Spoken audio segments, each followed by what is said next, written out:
Camp वापस नहीं लौटे। राकेश कुमार सिंह इस वक्त मेरे साथ जुड़ गए हैं। मैं सीधा उन्हीं के पास चलूंगा। राकेश, अगर कोई लिंक स्थापित होता है तो ये अपने आप में बहुत चौंकाने वाली खबर है। देखिए, सूत्रों के हवाले से बड़ी खबर आ रही है रोहित, जिसके मुताबिक गृह मंत्रालय ने सभी राज्यों के चीफ सेक्रेटरी, डीजीपी और दिल्ली पुलिस कमिश्नर को पत्र लिखा है और उसमें साफ तौर पे जिक्र किया गया है कि जो रोहिंग्या मुसलमान को लेकर ये कहा गया है कि कहीं जमात और तबलीग के बीच, रोहिंग्या के बीच क्या लिंक है, इसकी पूरी जानकारी गृह मंत्रालय को दे, क्योंकि गृह मंत्रालय के पास पुख्ता जानकारी है। उसके मुताबिक तबलीग जमात द्वारा आयोजित धार्मिक कार्यक्रमों में शामिल हुए थे रोहिंग्या मुसलमान और कार्यक्रम के बाद कई रोहिंग्या जो है अभी तक कैंप में नहीं पहुंचे हैं। और रोहित, सबसे महत्वपूर्ण बात ये कि हैदराबाद और तेलंगाना राज्य के शिविरों में रहने वाले रोहिंग्या मुसलमान शामिल हुए जमात के कार्यक्रमों में इस बात की पुख्ता जानकारी आईबी ने गृह मंत्रालय को दी है। यानी कि राकेश कुमार सिंह, ये अंदेशा गृह मंत्रालय को है कि रोहिंग्या मुसलमान जो अब तक नहीं मिल रहे हैं, जैसा कि आप बता रहे हैं कि अपने कैंप्स में नहीं पहुंचे हैं, तो ये आशंका है गृह मंत्रालय को कि कहीं तबलीगी जमात के लोगों ने तो इनको छुपा के नहीं रखा हुआ है, इसीलिए लिंक ढूंढा जा रहा है।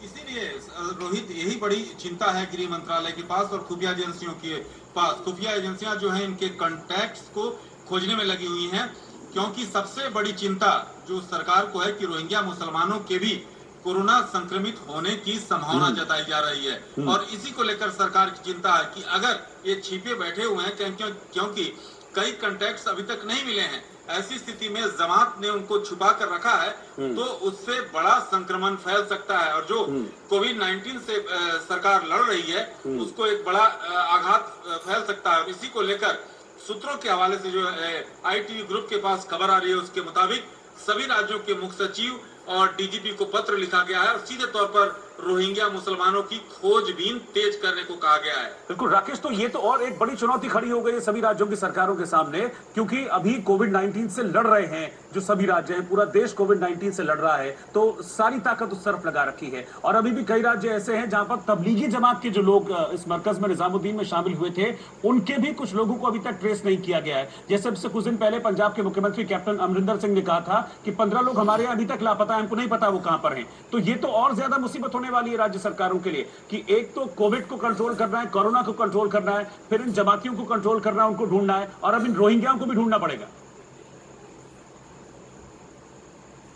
देखिए, यही खुफिया एजेंसियों के लिए परेशानी का सबब है और ये खुफिया एजेंसियों ने गृह मंत्रालय को ये जानकारी दी। उसके बाद गृह मंत्रालय हरकत में आई है। जो सूत्रों के हवाले से हमें खबर मिल रही है कि संभवतः 15 तारीख को सभी राज्यों को पत्र लिखा गया है और उसमें साफ तौर पर जिक्र किया गया है कि रोहिंग्या मुसलमानों को खोजबीन तेज किया जाए और डीजीपी को सीधे तौर पर, खास तौर पर निर्देश दिया गया है कि सभी एसएसपी, एसपी को कहें कि इन रोहिंग्या मुसलमानों के, क्योंकि कॉन्टैक्ट्स नंबर भी कुछ मिले हैं जिनकी जानकारी संबंधित डीजीपी को दी गई है, ताकि जो है उनका खोज निकाला जा सके। बिल्कुल, तो एक और चुनौती है सरकार के सामने। बहुत बहुत शुक्रिया आपका राकेश कुमार सिंह मेरे साथ जुड़ने के लिए। एक और चुनौती है सरकार के सामने कि अभी कोविड-19 से लड़ना है, कोरोना से लड़ना है, और अब इन रोहिंग्या मुसलमानों को भी ढूंढना है, क्योंकि ऐसी आशंका है गृह मंत्रालय को कि इनको तबलीगी जमात के लोगों ने छिपा कर रखा हो सकता है। बहुत शुक्रिया आपका हमारे साथ जुड़ने के लिए।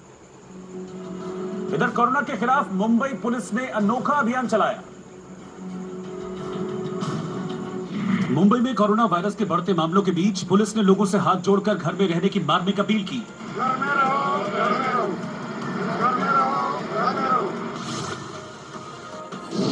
उत्तर प्रदेश में चंदौली के मुगलसराय नगर में स्मिता नाट्य कला के कलाकार कोरोना के खिलाफ जागरूकता अभियान चला रहे हैं।